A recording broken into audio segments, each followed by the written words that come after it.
భరతమాత విముక్తి కోసం బానిసత్వం మొదటి అడుగు వేస్తే భగత్ సింగ్ కావచ్చు, లాలా లజపతి రాయ్ కావచ్చు, సుభాష్ చంద్రబోస్ కావచ్చు, ఝాన్సీ లక్ష్మీబాయి కావచ్చు, వాళ్ళ వీరత్వాన్ని ధీరత్వాన్ని ప్రదర్శిస్తే, రవీంద్రనాథ్ దేశభక్తిని అక్షర రూపంలో చూపిస్తే, మహనీయుడు మహానుభావుడు అంబేద్కర్ గారు రాజ్యాంగం రూపంలో దిక్సూచి అయినారు. ఇంత గొప్ప స్వాతంత్రాన్ని మనకు అందించినటువంటి ఎంతోమంది మహానుభావుల్ని మనం ప్రతి క్షణం గుర్తుపెట్టుకోవాలి.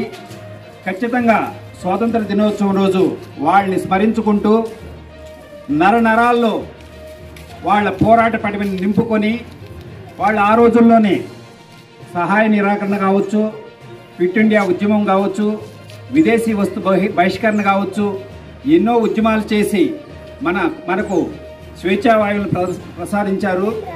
కాబట్టి మనము ఈరోజు దానికి కృతజ్ఞతగానాలో బాధ్యతగానాలో మనం ఏం చేయాల్సిన పని లేదు, మనమేం ప్రాణాలు పోగొట్టుకోవాల్సిన పని లేదు, యుద్ధాలు చేయాల్సిన పని లేదు, పోరాటాలు చేయాల్సిన పని లేదు.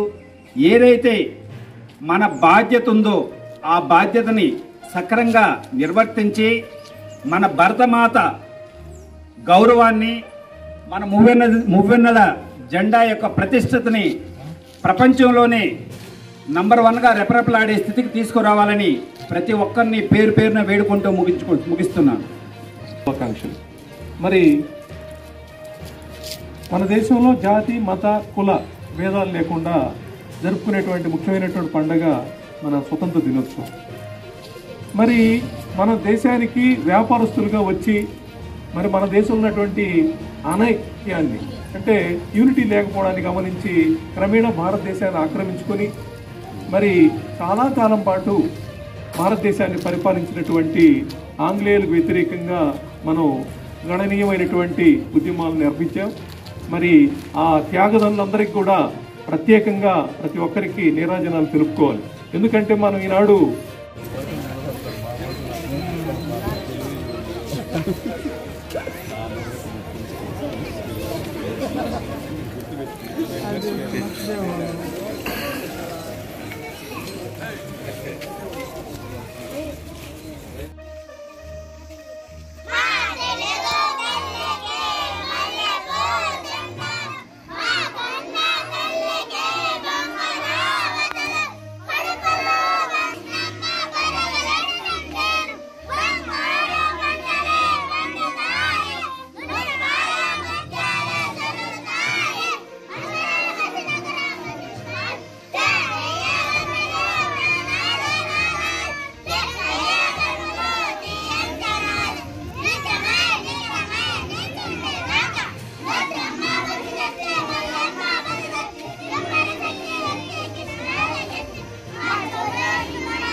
Duro.